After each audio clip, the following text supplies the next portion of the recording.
There's exciting news in Mansfield where a new state-of-the-art facility is officially open for business. Mansfield Fire Department is welcoming neighbors to its long-awaited Station 1, and the local excitement is already heating up, you guys. Paige is actually there, as you saw, coming down that pole this morning inside Station 1 to take us on a tour. And I'm kicking back complete with my fire dog. This is Fire Dog Lou. He's looking pretty chill right now, but he's on the ready to help out anyone who might need him, including these well-deserving firefighters. I'm also excited to introduce you to Noel Saldivar to tell us more about this fantastic new station. Good morning to you. Good morning, Paige, and good morning, Texas. This is Lieutenant Lou. He is our mental health ambassador for the Mansfield Fire Department.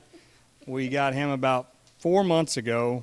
He was part of a 75-dog rescue out of Ellis County, and the city of Mansfield shelter took him in. We had inquired about the idea of having a firehouse dog again. I got an email the next morning, pictures of Lou. We went to visit him. We took him to Station 1, and that was it. He's been a member of our department since. Kind of love at first sight, and I can understand now. Lou's acting really, really calm right now, but I have to say he gave me quite a warm greeting, didn't you, sweet thing? This is such a wonderful. Having Lou here really speaks to what you're trying to achieve here at the fire department. I mean, check it out. One of the things that you really wanted to emphasize was these larger community spaces. You wanted to make sure that the firefighters were here in an environment where they can really commune together, because truthfully, when they're not at home, this is their family away from family.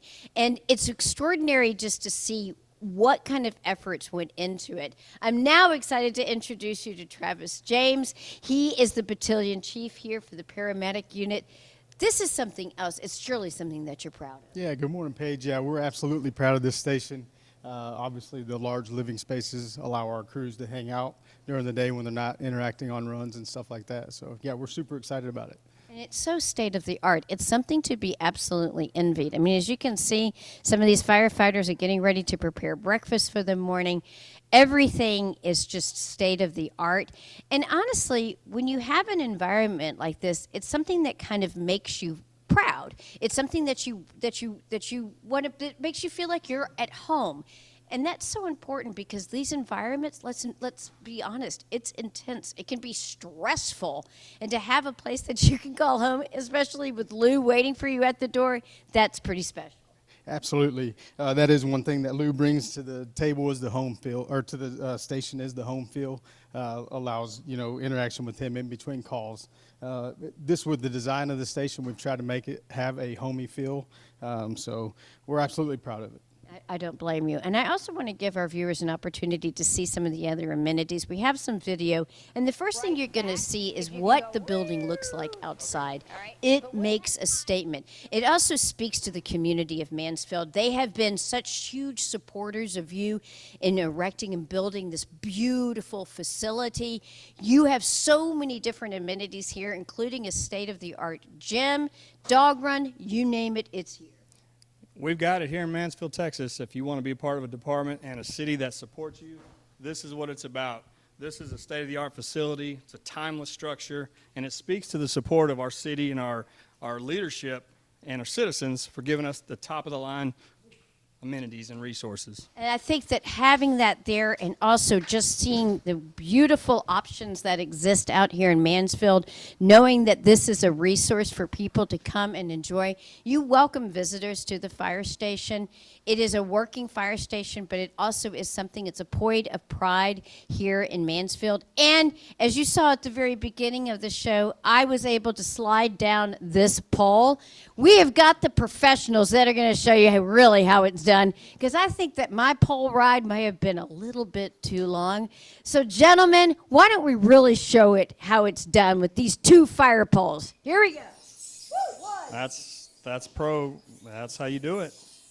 Man. And that gets to those fires quickly, and that's the thing that's most important. You want to be here. It's a beautiful building, but the most important thing is that it's here to serve and to preserve the safety and the well-being for the citizens of Mansfield, and you stand proud to do that service. That's absolutely right. This station is part of the community, and our firefighters welcome visitors all the time, especially with Lou. He's like the celebrity of our department in our city right now. But, yeah, we wanted to be part of the community. We wanted to have amenities like this for our firefighters to respond, and then they come back, they rest, repair, and they get ready to do it again. All right. Well, can I take one more slide down the pole, do you think? You ready? All right. Hold on to the microphone. We're going to be coming back a little bit later on the show. Here we go. I got you. Slide on down. Help me. I'll send it back to you, Aaron. Hey, again, good morning to you. Good morning, Texas. You know, I don't know if you knew this, but I did that fire pole in heels. Yes, sirree. But we're going to be talking about all kinds of different types of safety, especially with this excessive heat that we've been experiencing. It is hot outside. Dangers are everywhere, from heat exhaustion, heat stroke. Also, this is grilling season. You've got to be conscious and aware before you light up that grill. I want to once again remind you, this is Noelle Saldivar, to tell us more about ways that we can be safe during this summer heat. Good morning to you. Well, Paige, everybody goes around on a daily basis, mostly dehydrated as it is. The extreme heat right now, it's important to stay hydrated. Have a cool pack, have bottled water, light clothing, and just know the signs and symptoms. When you're starting to have cramps and you stop sweating, anything like that, you're in danger. Let's talk a little bit. I'm going to move on this side of you, Noelle, because I want to talk a little bit about the difference between heat exhaustion and heat stroke. And I also want to start off by saying, how quickly can this happen? Well, you're in danger when you start having like cramps and stop losing the ability to sweat. A big indicator is your temperature. If you start getting above 103, you're in danger of heat stroke. Blurry vision, slurred speech, anything like that, that's a medical emergency where you need to call 911. Heat exhaustion, you can get there quick too. You're sweating and you're compensating. Again, dehydration, cramps, any of those signs and symptoms are an indicator you need to get out of the heat, into the cool, and relax and hydrate. And just like so many types of accidental deaths, it can be prevented with very, very simple tools, including just making sure that you've got water on hand. Having water on hand, having electrolyte replacement, having ice packs, just being situationally aware of the environment. This is extreme heat. This is not to be played with. If you're going to be outdoors, take precautions. Make sure to have enough fluids on hand and get into the cool when you take breaks. What if you see somebody that you're out with and you start noticing some symptoms? What are the symptoms that we should be aware of, and what should we do to prevent that individual from going into heat exhaustion or heat stroke or heat shock? If you see them out in public and they look confused or just not aware of what's going on, you're in a dangerous spot, and that is trying to get them out of the heat, into the cool, and call 911 immediately. Right, you also have these cool packs. Tell me about these. And you say to do something unusual I didn't anticipate when it comes to working with somebody who might be suffering from a heat-related danger. So active cooling is about putting these in your armpits and your groin, and trying to bring that core temperature down is important. That's going to be the biggest thing to do. So get them out of the heat, active cooling, ice packs. You can make your own ice packs at home, and then sipping on cool fluids, and then getting some electrolyte replacement. But at that point, 911 is your best option. Let us get there. Let us evaluate the patient, transport them if we have to. If not, we'll give them some tips to do at home and take care of themselves. I think that's a really important point. Don't hesitate to call 911. Go on and get them while you're waiting for 911 to arrive. Get them as comfortable as possible. Getting that temperature down, that body temperature down is so key. But make sure that you've got the experts there to help. Now let's talk a little bit about grilling season.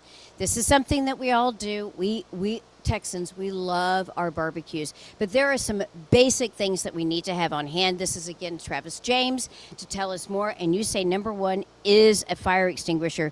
But as you hold this, can you tell me what are some things you have to look for when you're purchasing a fire extinguisher?